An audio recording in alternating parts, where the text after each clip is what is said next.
இந்நிகழ்ச்சியை வழங்குவோர் பாலாஜா ஸ்ரீ சாய் மொபைல், குறைந்த விலைக்கும் சிறந்த சலுகைக்கும்.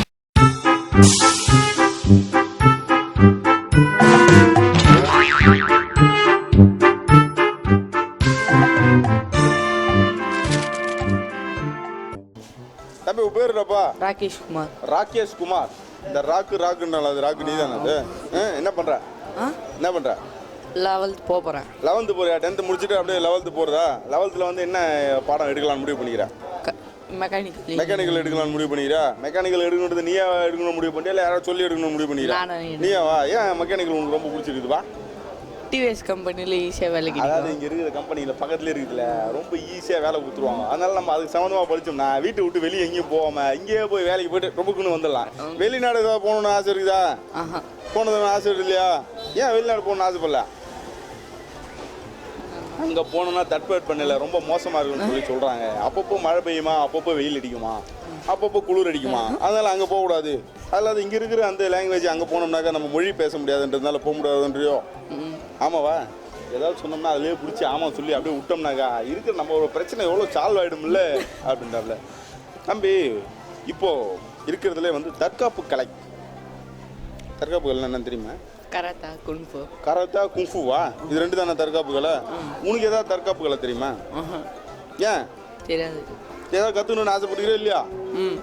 ஆசைப்படுகிறா? என்ன கற்றுக்கணும்னு ஆசைப்படுகிறா? கராத்தா. கராத்தா தான் கற்றுக்கணும்னு ஆசைப்பட்டுருக்குறேன். அந்த தற்காப்பு கலை எங்கெல்லாம் பயன்படுத்தணும்? சண்டை வர இடத்துல. நம்மளே போய் சண்டையை வர வச்சு போய் சண்டை போட்டு வந்துடணுமா, இல்லை ஏற்கனவே சண்டை நடந்துங்கிற இடத்துல போய் சமாதானம் பண்ணி விட்டு வரணுமா?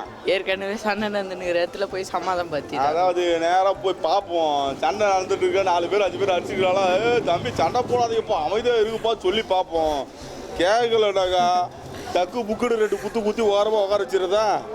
அதனால் எங்கேயும் வந்து வன்முறை கூடாது. ஏதாவது வந்து பார்த்தா ஒருத்தர் அடிச்சுக்கிறது போகிறது வர்றது வந்து வன்முறை வந்து எக்காந்த வந்து தவிர்த்துருங்க. எல்லா விஷயத்தையும் வந்து பார்த்தீங்கன்னா இன்றைக்கி பேசி வந்து பார்த்தீங்கன்னா நம்ம சரி பண்ண முடியாத விஷயம் இந்த உலகத்தில் எதுவுமே கிடையாது. பேசணும்னா எல்லாமே வந்து சரியாயிடும். நம்ம வந்து ரத்தத்துக்கு ரத்தம் அப்படின்னு சொல்லி நம்மளுடைய வாழ்க்கையை ஓடுறப்போ நம்ம எதிர்காலம் என்பது வந்து பார்த்தீங்கன்னா ரொம்ப கேள்விக்குறியாக போகிறதுக்கான வாய்ப்பு உண்டு. அதனால் வந்து பார்த்தீங்கன்னா எல்லா இடத்துலையும் எப்படியாப்பட்ட பிரச்சனையும் நீங்கள் வந்து பார்த்தீங்கன்னா பேசி தீர்ப்பது வந்து ரொம்ப சரியானது. உங்களுக்கு வந்து பார்த்தீங்கன்னா சட்டங்கள் வந்து நிறைய இருக்குது.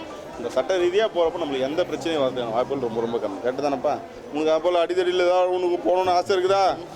அடித்தடி பக்கம்லாம் வேணாம். எப்பவுமே சமாதானமாக காந்தி என்ன சொல்கிறாரோ அதே மாதிரி ஹிம்சா வழியில் போகணுமா அஹிம்சா வழியில் போகலாமா? அஹிம்சா வழியிலேயே போவோம் அப்படின்னா. தம்பி இப்போ கூட ஒரு கேள்வி கேட்க போகிறப்பான். இந்த கேள்விக்கு நீ சரியான பதில் சொல்லிட்டு அப்படின்னா சாயங்காலம் சொன்னால் அழகிய ஹெட்ஃபோன் வந்து உனக்கு பரிசாக காத்துருக்கு. இந்த வெட்டிக்கிளி இருக்குது, வெட்டிக்கிளி தெரியுமா? பார்த்துருக்கியா? எப்படி இருக்கும் வெட்டிக்கிளி? பச்சை கலரில் அப்படி இருக்கும். அந்த வெட்டிக்கிளியில் எத்தனை தசைகள் உள்ளது? வெட்டிக்கிளியில் எத்தனை தசைகள் உள்ளது? அப்படியே டக்குன்னு எகிருனா அப்படியே இங்கேருந்து ஒரு 4 அடி 5 அடி அப்படியே எகிரிப்போம். அந்த போக உட்காரோம். அப்படியே ரெக்கையில் வச்சு பறந்தும் போவோம். அந்த வெட்டிக்கிளியோடைய உடலில் எத்தனை தசைகள் உள்ளது?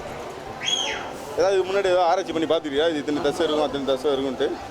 இதெல்லாம் ஏதோ ஒன்று வரும், எகிரி குச்சி போவோம், அவ்வளோதான் நாங்கள் பார்த்துருக்குறோம். அதுக்கு மேலே எதுவும் பார்த்ததில்லை. அப்படி தானே? வெட்டிக்கிளியில் எந்தெந்த இடத்துல பார்த்துருக்குறா? வீட்டுக்குள்ளே இருக்குதா?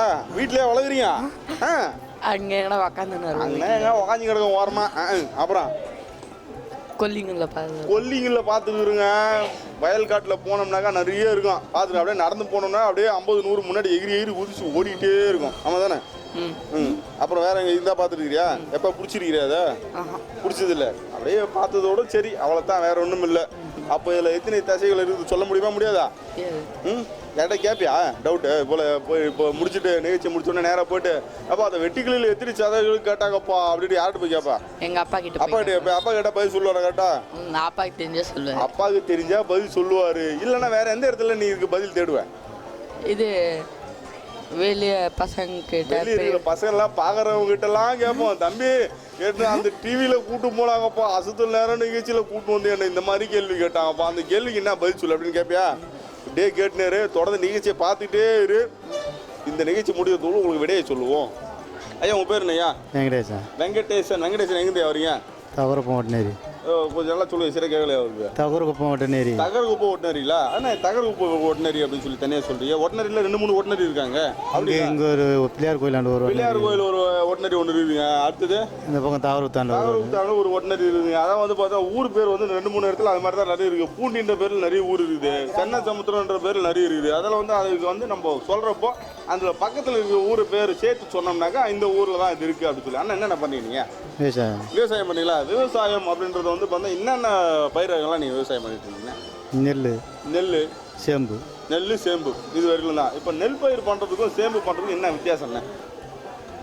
நெல் பயிர் பண்ணுறதுன்னா செலவு கொஞ்சம் கம்மி, அவ்வளோதான். நெல் பயிருக்கு செலவு கம்மிங்களா? கொஞ்சம் கம்மி, ரொம்ப இல்லை. ரொம்ப இது வந்து முதலீடு வந்து கம்மி. 40% இருக்கும் இதில். இதில் 60%. 60% வரலும் இதில் வந்து பார்த்தா முதலீடு உண்டு. இதில் வந்து சேம்பில் வியாபாரம் அப்படின்றப்போ வந்து பார்த்தா சேம்புக்கு வந்து பார்த்தா உடனே வந்து மார்க்கெட்டில் வாங்கிக்கிறது அதிகமாக இல்லை நெற்பயிர் உடனே வாங்கிக்கிறது அதிகமாக? நம்ம சேம்பு தான் உடனே. நீங்கள் மார்க்கெட் கோயம்பேடு மார்க்கெட் எடுத்து போனோம்னா உடனே வியாபாரம் பண்ணிட்டு வந்துடலாம், அப்படிதான் இல்லை? இந்த சேம்பில் வந்து பார்த்தீங்கன்னா நல்ல வந்து மகசூல் நம்ம தரணும்னா அப்போ வந்து அந்த பயிரை வந்து எப்படி பக்குவப்படுத்தணும்? பக்குவப்படுத்துறதுலாம் அவ்வளோ தெளிவாலாம் தெரியாது. நம்ம அவ்வளோ தெளிவாக தெரியாதுங்க. நேரம் போவோம், இருக்கிறது டிராக்டர் விட்டு ஏறு விட்டோமா, அப்படியே இது போய் அப்படியே சேம்பு நட்டோமா, இவ்வளோ நாள் இவ்வளோ தண்ணி பாய்ச்சணுமா, களையை அறுத்தோமா, அப்படியே எடுத்துன்னு வந்துடுமே தவிர அதை வந்து எப்படி நம்ம வந்து முறையாக செய்யணும் அப்படின்னா அண்ணன் வந்து இதில் இறங்கி போகல. அக்ரிகல்ச்சர் பற்றி அந்த அளவுக்கு தெரியல அப்படின்னா இருக்கிறது வந்து அக்ரிகல்ச்சரில் நம்ம இன்னைக்கு இருக்கிற இந்த விவசாயத்தில் வந்து எல்லாமே வந்து பார்த்தா இன்றைக்கி வந்து நவீனமயமாக ஆகிட்டே வரப்போ நம்ம அதுக்கு உண்டான வேலைகள் நம்ம செஞ்சுட்டு வரணும். நம்ம இருக்கிறது முதல்ல வந்து பார்த்தா எல்லாரும் வந்து மண்ணுடைய தரப்பரிசோதனைன்றது ஒன்று பண்ணி ஆகணும். இந்த மண்ணில் இதுதான் விலையே, இந்த அளவுக்கு வரும், இதெல்லாம் உண்டு, இதில் வந்து இது குறைபாடெல்லாம் இருக்குது அப்படின்னு சொல்லி அவங்க சொன்னாங்கன்னா அதுக்கு தகுந்த மாதிரி நீங்கள் பயிர் பண்ணுறப்போ உங்களுக்கு நல்லாயிருக்கும். தண்ணி அப்படின்றது வந்து பார்த்தா முன்னெல்லாம் வந்து பார்த்தா பாத்தி கட்டி தண்ணி நிறைய விட்டேன்னா அன்றைக்கி தண்ணி நிறைய இருந்தது. இன்றைக்கி வந்து பார்த்தா எல்லாத்துக்கும் சொட்டு நீர் பாசனம் அப்படின்றது ஒன்று வந்துருக்கு. சொட்டு நீர் பாசனம் மூலியமாக தான் எல்லாத்தையுமே பண்ணிட்டு இருக்கோம். அது மாதிரி பண்ணுறப்ப நம்ம லாபம் அதிகமாக கிடைக்கும் அப்படின்னா சொட்டு நீர் பாசனம் பண்ணிட்டு இருக்கோம். அதனால் வந்து இன்றைக்கி பண்ணக்கூடிய விவசாயிகள் வந்து பார்த்தா சில பேர் வந்து நஷ்டம் அடைகிறதுக்கான காரணம் என்னென்னா அந்த பழைய முறைகளை அப்படியே பின்பற்றுறதுக்காக சில இதில் வந்து பார்த்தா நஷ்டம் ஏற்படுது. இதே இன்றைக்கி கொஞ்சம் நவீனமயமாக்கி அதில் எந்தெந்த இடத்துல நம்ம எதை சரி பண்ண முடியும் அதெல்லாம் நம்ம சரி பண்ணோம் அப்படின்னாக்கா அதில் வந்து நம்ம தேவையான அளவுக்கு வந்து பார்த்தா அதில் இருக்கக்கூடிய நஷ்டத்தை வந்து நம்ம தவிர்க்கலாம் அப்படின்றது தான் உண்மை. ஆனால் இப்போ உங்கள்கிட்ட ஒரு கேள்வி போடுறேன். இந்த கேள்வி நீங்கள் சரி நான் பதில் சொல்லிட்டீங்க அப்படின்னாக்கா சாயந்தரம் சொல்கிறேன், அது ஹெட்ஃபோன் வந்து உங்களுக்கு பரிசாக காத்துருக்குறேன். என்ன கேள்வி அப்படின்னு பார்த்தோம்னா இந்த பாரத ரத்னா விருது அப்படின்றது ஒன்று கேள்விப்பட்டீங்களாண்ணே? இப்போ கூட நம்ம இவருக்கு வாஜ்பாய்க்கு வந்து பார்த்தீங்கன்னா வீட்டிலேயே கொண்டு போய் கொடுத்தாங்க முதல் முறையாக வந்து பாரத ரத்னா விருது. இந்த பாரத ரத்னா விருது வந்து வடிவம் என்ன வடிவத்தில் இருக்கும் தெரியல. ஏதாவது யோசனை பண்ணி பார்த்துட்டீங்களா? இந்த வடிவத்தில் கொடுக்கறதுக்கான வாய்ப்புகள் உண்டு, அந்த வடிவத்தில் கொடுக்கறதுக்கான வாய்ப்புகள் உண்டு அப்படின்ட்டு எப்போயாவது நீங்கள் விருது வாங்கணும்னு ஆசைப்படுறீங்களா? இல்லையே. ஏன் விருது வாங்கணும்னு ஆசைப்படல? நான் இதுக்காக முயற்சி பண்ணி நான் ஒரு விருது வாங்கலாம், ஒரு தமிழ் அளவிலாவது வாங்கலாம், இல்லை மாவட்ட அளவிலாவது வாங்கலாம் அப்படின்னு எதுவும் அது போல் யோசனை பண்ணதில்லை. நம்ம அந்த அளவுக்கு போகல. அந்த அளவுக்குலாம் நாங்கள் போகலைங்க. இருக்கிற எங்களுடைய வாழ்க்கையை பற்றி யோசிக்கிறதுக்கே எங்களுக்கு நேரம் சரியாக இருக்குது. நாங்கள் எங்கேருந்து விருதுகளை பற்றி எல்லாம் யோசிக்கிறது அப்படின்றது. இந்த விருதுகள் வாங்குறது அப்படின்றது வந்து நம்ம சாதாரணமாக சொல்லிட்டு போயிடுவாங்க, அவர் அந்த விருது வாங்கிட்டார், அந்த விருது கொடுத்துட்டாங்கன்னா அந்த விருது அவரிடம் வந்து கிடைப்பதற்கு அவர் வந்து எந்த அளவுக்கு போராடி இருக்காங்க, எல்லா இடத்துலையும் எவ்வளோ வேலைகள் செய்திருக்காங்க. அதனால தான் நீங்கள் அந்த விருது வந்து பார்த்தா அவர் வீடு தேடி போயிருக்கு.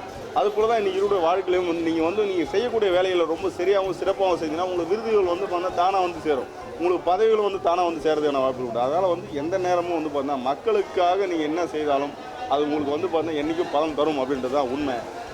பாரத ரத்னா விருது என்ன வடிவில் இருக்குன்னு தொடர்ந்து நிகழ்ச்சியை பார்த்துட்டே இருங்க. சொல்லி யார் ஹெட்ஃபோன் வாங்குறாங்கன்னு பார்ப்போம். ஐயா வணக்கம். வணக்கம். வணக்கம். வணக்கம். மறுபடியும் வணக்கம் சொல்லு, கடைசியில் வணக்கம் சொல்லிட்டே இருக்கட்டும். உங்கள் பேர் ஐயா? என் பேர் பழனி.